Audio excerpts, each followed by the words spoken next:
So this is my pre-camp, before any injuries, pre-camp predictions. Let's start in the AFC East. The Bills have won the division 4 straight years. I'm giving it to them. The Dolphins, it's an offensive league, had the number 1 total offense in the NFL, and Tua threw for 4,600 passing yards. It's an offensive league. The Jets, third. Yes, they have a great defense. O-line questions. Head coach is defensive. Aaron has not taken a snap. More than 4 snaps in 559 days in the NFL. Hasn't taken more than 4 snaps. Sorry about the great defense. Jets third, Patriots fourth. I think that's the first or second worst offensive roster in the league. AFC North, it's the best division in football, so it's inches, not feet.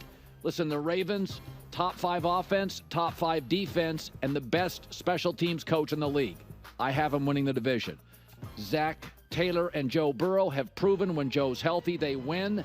What do you want me to say? Last year with Jake Browning, they had a winning record. With Jake Browning, Burrow's back in, they're a playoff team.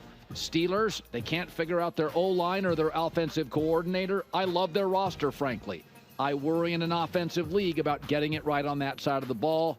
Love the coach in Cleveland. Total question mark on Deshaun Watson. Weird personality, weird injuries. I'll just put him fourth for now.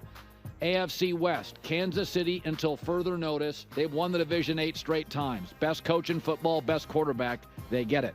I think the Chargers have limitations on the perimeter, but don't be shocked if they don't make a move for Brandon Ayuk and potentially give up Mack or Bosa on their edge. They've got 2 good edge rushers. They need a star receiver. They may make a move. In my opinion, I'll take them second. I like the Broncos more than Vegas, but PFF says worst roster in the league. Broncos third, Raiders fourth. They've got a rookie coach and quarterback issues. Finally, AFC South, really much better division than people give it credit for.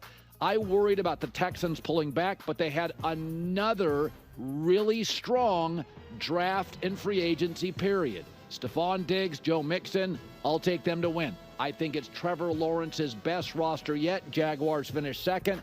They were 9-8 last year, and Trevor Lawrence fell apart down the stretch. They'll rebound. I like the Colts, but I question Anthony Richardson's playing style and staying healthy. They're third.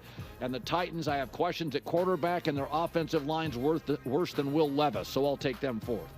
We go to the NFC. By the way, I have 3 new playoff teams in the AFC. Bills, Chiefs, Ravens, Texans winning the division. Bengals, Chargers, Jaguars, wild card team. So that's 3 new playoff teams. That's the average. 3.5 to 4 is the average per year. I've got 3. Let's go to the... Okay, so let's talk about this. Okay. This is such a fascinating prediction for the AFC. Because I think it's a lot more competitive than people give credit to. It's interesting that he has the Chargers and the Jaguars as the wild card spots. I think the Colts are going to be sneaky good. I really, really do. I think that there is a legit chance. I believe in Shane Steichen. I understand what he's saying about AR, but I think Shane Steichen will find a way. As long as he does stay healthy, and when I say stay healthy, I don't mean it's because of his style of play. It's just out of either because of just luck or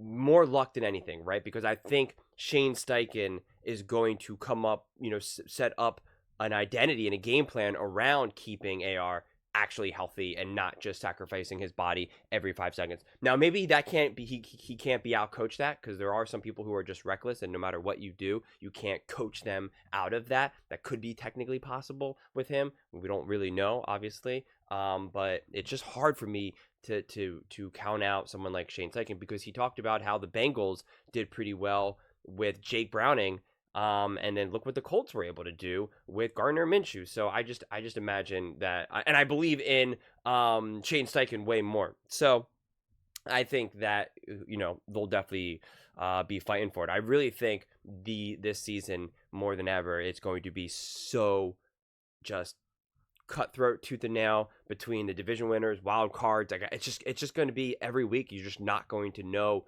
where the rankings are going to fall, because I don't think there's any runaway. I think the Jets can be legitimately really good this season. And if they are, it's like, are they a wild card? Does that knock out the Jaguars now? Do they actually win the division instead of the Bills? If the Jets are fully 100% healthy, they can beat the Bills.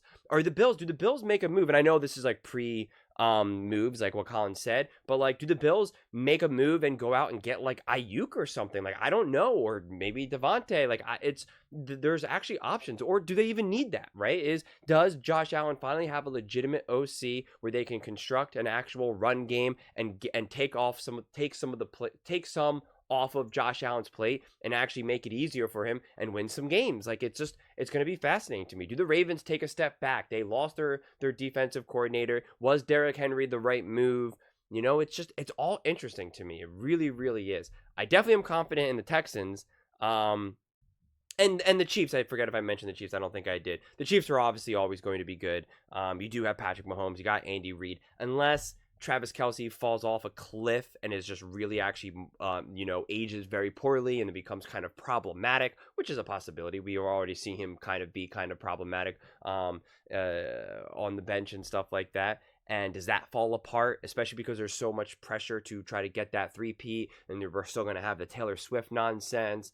What's going on with some of their off-season stuff, with some of the people who might be going away to be behind bars. Like, at this point, we don't know yet. So there is some question marks around the Chiefs. But I think they're going to, at the very minimum, make the wild card. But most definitely, they should be favored to win that division. I know JCT Slice, subscriber of the show, of the channel, the show, whatever. He thinks that the Chargers are going to win the division. He made that bold claim. I think I pinned it in one of my previous videos. Would have to go find it. He believes that the Chargers with Justin Herbert and Harbaugh are going to be able to take it from the Chiefs. I think that's a bold claim. I don't know if I can go that far. I also do believe in the Chargers, mainly because of Herbert and Harbaugh, but I just don't know about their roster just yet. I really don't. I believe in Harbaugh's ability to get this team right. My gut tells me they're on like a 1 to 2 to 3 year plan. I'm not a salary cap wizard. I'm not a draft wizard. I will never try to pretend like I have any idea in that situation or how quickly you can write a team. I just will never try to act like I know more than what I do. And so it's just hard for me to gauge how quickly a team like the Chargers can get going. Same thing with the Bills. It's I just don't know.